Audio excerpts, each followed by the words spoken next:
Olá pessoal, espero que todos estejam bem, apesar de toda a nossa problemática com essa pandemia, mas temos que seguir com nossa jornada, com as nossas atividades e com a busca do nosso conhecimento e nossa formação profissional. Alguns recados, apenas para ilustrar, espero que vocês estejam atentos, que na semana que vem, dia 26, o comunicado, as orientações e informações são de que teremos uma prova simulada e que todos deverão fazer simultaneamente, não? Até porque nós temos a nossa primeira aula e une todos os semestres e, portanto, vamos estar atentos aí, tá bom? Que mais? Com relação aos resumos, não há mais a necessidade de enviar resumos, mas quem quiser continuar enviando, não tem problema. Eu vou analisar e dar o feedback necessário, até comuniquei a vocês, ok? Fora isso, gente,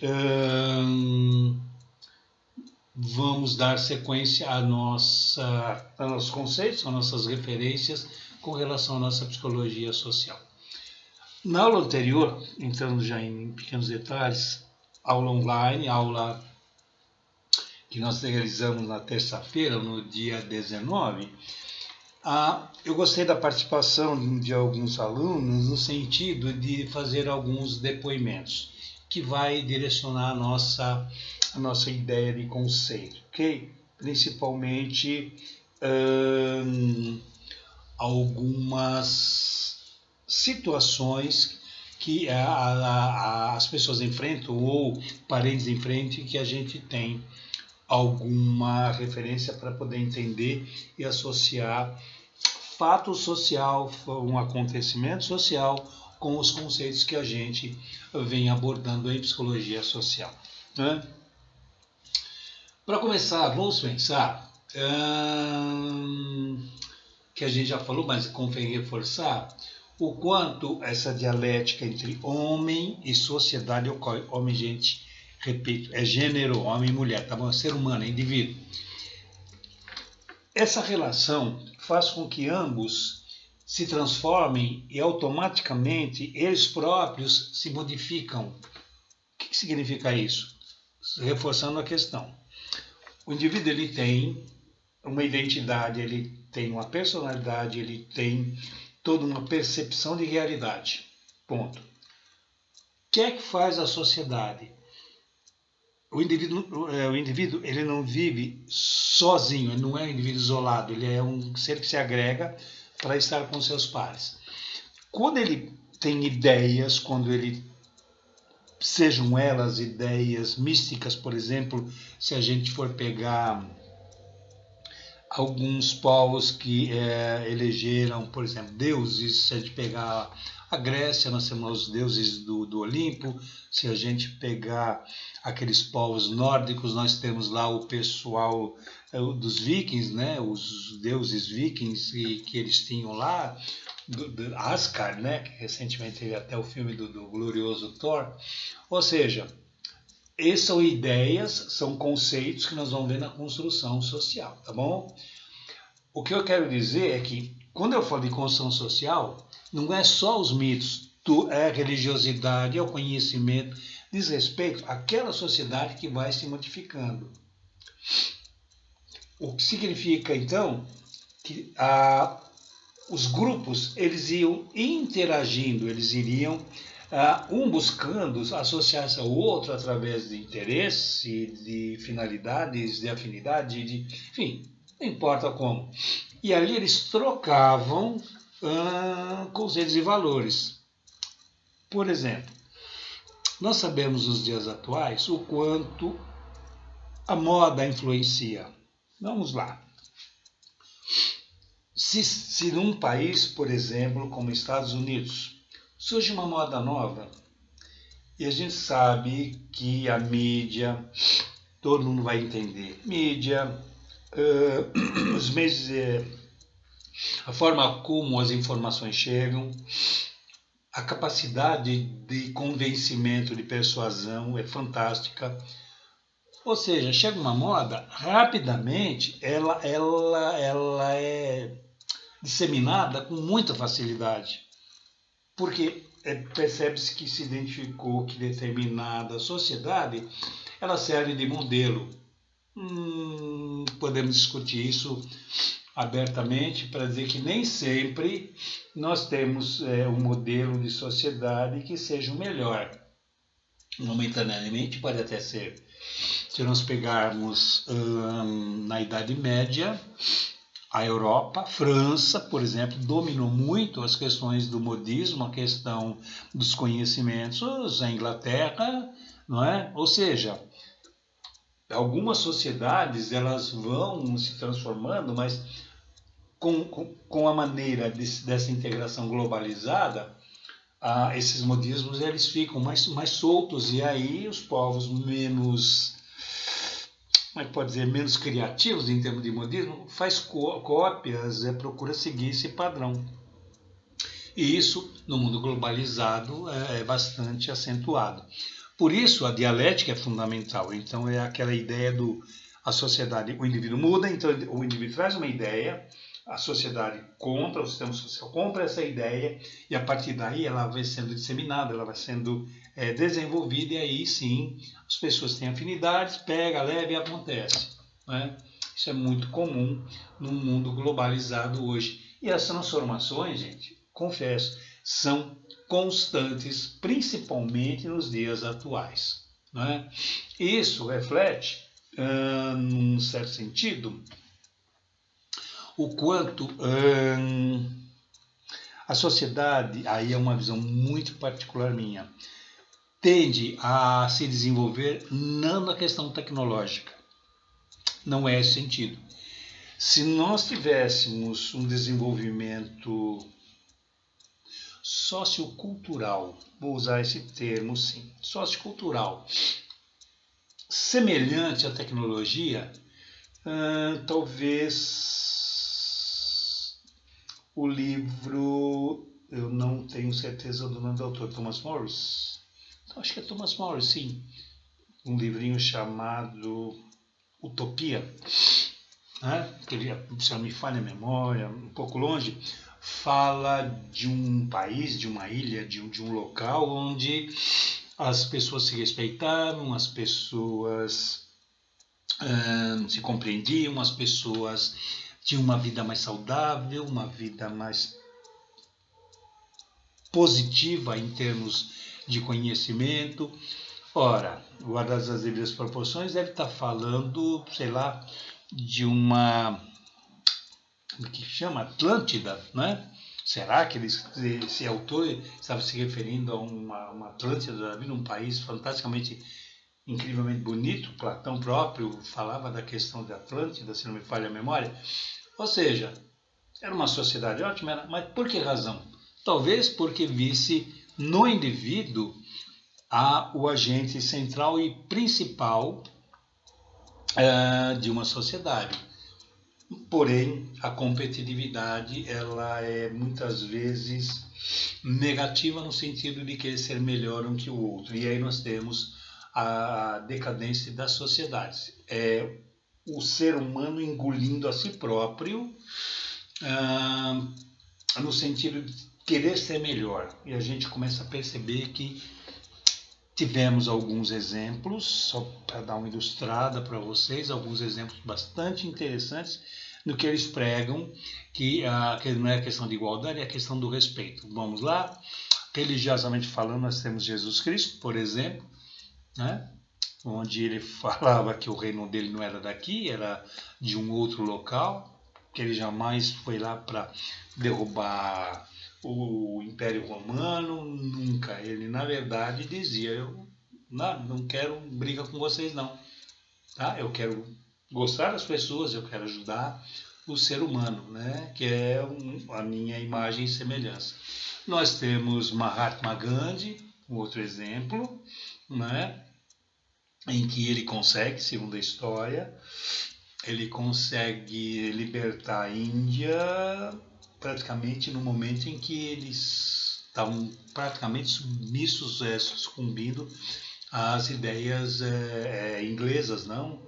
As ideias do Império ou ser uma colônia inglesa. Curiosamente, eles conseguem sem muitos tiros, ou pelo menos que eu me lembre, ele disse, não vamos dar tiro, vamos libertar sem dar um tiro. E parece-me que eles conseguiram esse resultado. Tantos outros que a gente acaba conhecendo, que traz alguns modelos para a gente entender que quando o homem tem ideias boas, ele propõe uma construção social e a partir delas, parece que alguém vem na contramão para dizer que não dá. Estou me lembrando de um dado bastante interessante aqui, de sociedades cuja ideologia ela é válida, porém o problema é o indivíduo. Não quero entrar numa polêmica ideológica, ao contrário disso.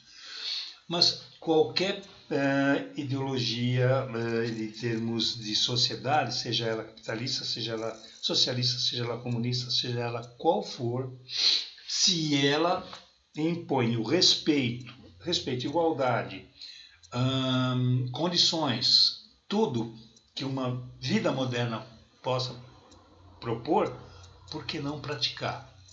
Então não existe, no meu modo de ver, não existe um modelo social perfeito. Não existe. O homem não é perfeito, portanto, o modelo social não é perfeito. Tanto é verdade que quando a gente aborda a questão da formação do indivíduo, estava eu discutindo agora com uma ex-aluna minha. Ela me fala de que tem um autor, já falecido recentemente, que ele fala de alguns preceitos da Gestalt, que fala de 9 tipos de personalidade que esse autor, ele propõe. Veja, dentro de um contexto de formação de personalidade, a personalidade é pré-determinada, né, como uma digital. O que o indivíduo ele vai adquirir características, valores, padrões de comportamento daquela sociedade. Portanto, ele é modificado, a sua personalidade, ela sofre alguma modificação, não na essência, mas ela se ajusta, ela se molda de acordo com a sociedade. Ora, se ela se ajusta nessa sociedade, esse indivíduo em transformação se transforma, olha novamente a transformação social. Isso vira uma espiral quase que sem fim. O homem se aperfeiçoa e a sociedade se aperfeiçoa. Isso é uma espiral sem fim. O homem ainda é um ser primitivo. Tem uma baita tecnologia à disposição, desenvolveu uma baita tecnologia, mas em termos psicológicos, sociais, vive ainda numa época de trevas. O homem faz guerra, o homem mata é um predador, porque ele mata as pessoas porque tinha lá um bendito celular, porque por ciúmes, por ter uma casa melhor, porque pegou a não sei o quê. Ou seja, o homem ainda vive num período muito primitivo em termos sociais. Não é claro, não vamos generalizar. Portanto, gente, nós precisamos ter cuidado quando falamos do homem enquanto está se transformando e transformando seu meio ambiente. Essa dialética ela é muito, muito legal. Eu dizia também, na aula passada, que a psicologia sociológica, eu lembro que eu abordei essa questão, ela trabalha no sentido de oferecer caminhos, dados, informações para que equipes multiprofissionais possam atuar, né? Então, vamos pegar lá um exemplo que acho que eu não cheguei a abordar profundamente. Esta semana aqui, eu soube que existe um hospital, no Grajaú, não lembro o nome agora do hospital, que está contratando psicólogo hospitalar, com experiência em trabalho de grupo, com experiência com equipe multiprofissional. O que significa isso? Que esse psicólogo ele tem que trabalhar na identificação de problemas, né, de contexto muito mais grupal, e aí me lembra muito uma questão social, e a partir daí direcionar, encontrar caminhos, alternativas, meios para que se possa ir em contra um problema e solucioná-lo ou pelo menos minimizá-lo. Vou dar um exemplo muito legal. Imaginemos que estou num trabalho feito no atendimento, puxa a ideia de uma colega que levantou aula passada, falando, parece que de um parente dela que tinha lá um problema com o álcool, né? Que depois ele conseguiu se livrar desse problema aí. Quem trabalha muito com essa questão do alcoolismo, e é uma entidade, não diria filantrópica, mas é entidade sem fins lucrativos, chamada AA, né? Associação dos Alcoólicos Anônimos. Eles se reúnem, eu cheguei a participar, acho que eu comentei na aula, cheguei aí frequentar lá algumas vezes, para conhecer a dinâmica, para conhecer as formas que eles trabalham. E lá ninguém obriga ninguém, lá ninguém exige nada de ninguém, eles se reúnem, ocupam um local. Às vezes, quando tem algum dinheiro, é muito mais para pagar uma locação do espaço, comprar lá um lanche para se tomar ao longo da noite, ao longo das reuniões à noite, por exemplo. E eu percebia que por trás de toda aquela ideia havia uma questão psicológica de ordem afetiva e emocional, gente. Tá? Então lá não eram só os depoimentos que tinham sua validade.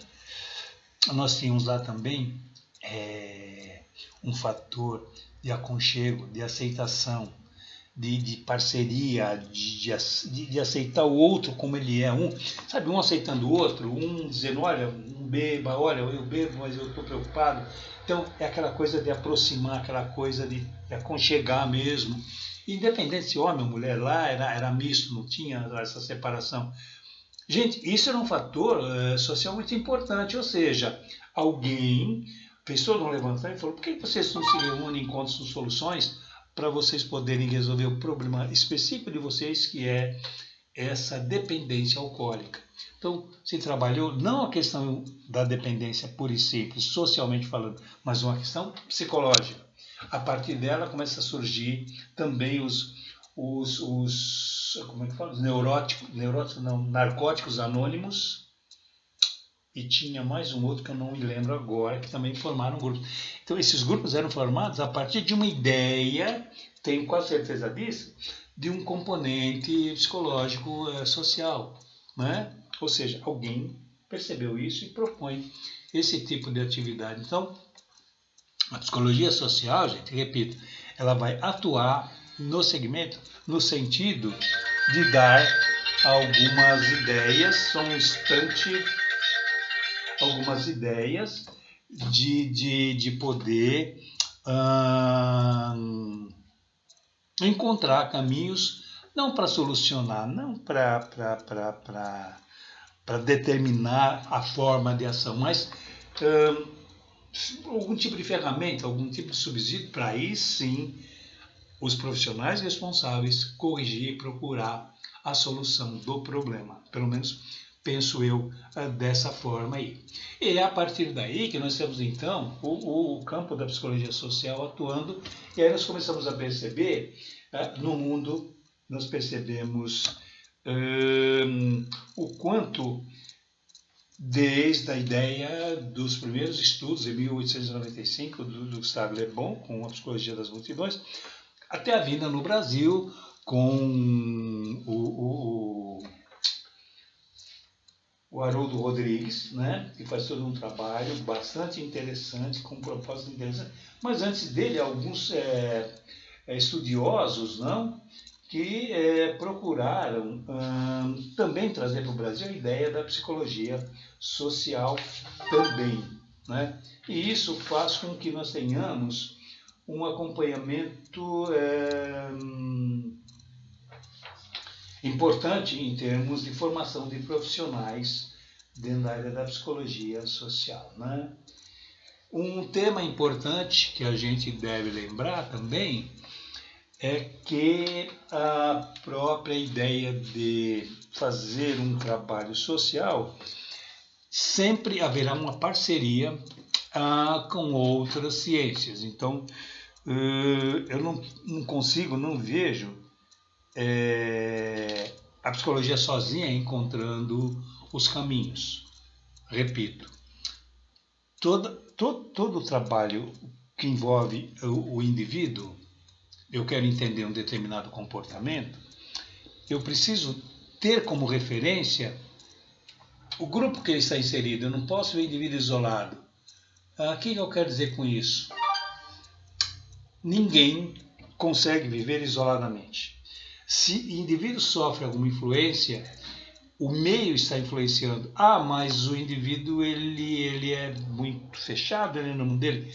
Não existe indivíduo fechado no mundo dele. Os grupos têm uma forte influência sobre o indivíduo. Ok? Seja ele o grupo familiar, seja ele o grupo social, esse indivíduo ele vai estar à mercê desse grupo. E se esse grupo não tiver uma estrutura, ele fatalmente vai sucumbir a alguns valores que esse grupo pode estabelecer. O que significa isso? Vamos voltar à questão dos grupos do AA. É um grupo que se reúne, alguns em Santana, outros em outros bairros, inclusive, eles tinham bastante penetração nos bairros. Era um grupo que trazia o indivíduo e, a partir dali, estimulá-lo, orientá-lo, dar a ele algum respaldo para ele poder se livrar daquele problema. Então, o problema não era só o social, também era o psicológico. Em alguns casos, a pessoa que tinha recursos, tinha algum conhecimento, encaminhava, orientava, sugeria que a pessoa procurasse um profissional, um psicoterapeuta, por exemplo, um psiquiatra, um médico, para desintoxicar, assim também nos narcóticos anônimos.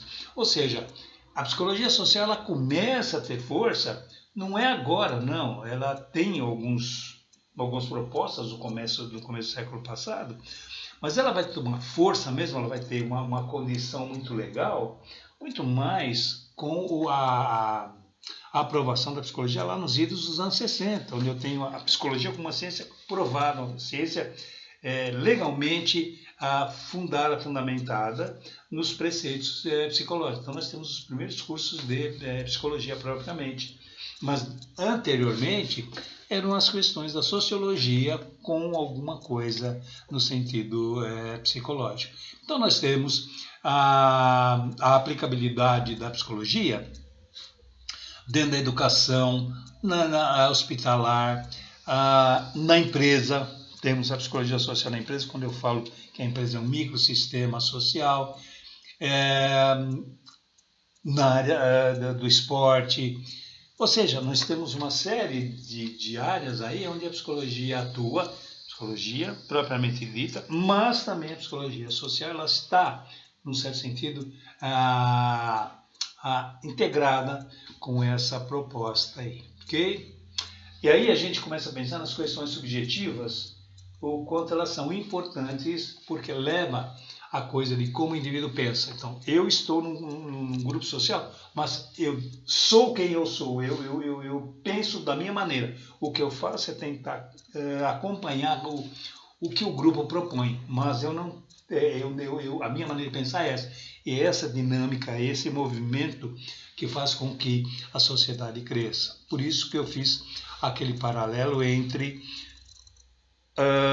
a tecnologia, né, que nós temos uma tecnologia extremamente avançada, mas que emocionalmente falando, comportamentalmente falando, a impressão que tenho, posso estar enganado, espero estar, é de que nós vivemos aí num primitivismo muito acentuado. Ok? Reforçando a ideia, teremos a prova semana que vem. Eu espero que todos procurem estudar, não está difícil, e procurem fazer o melhor de vocês. Até lá, um abraço para todos.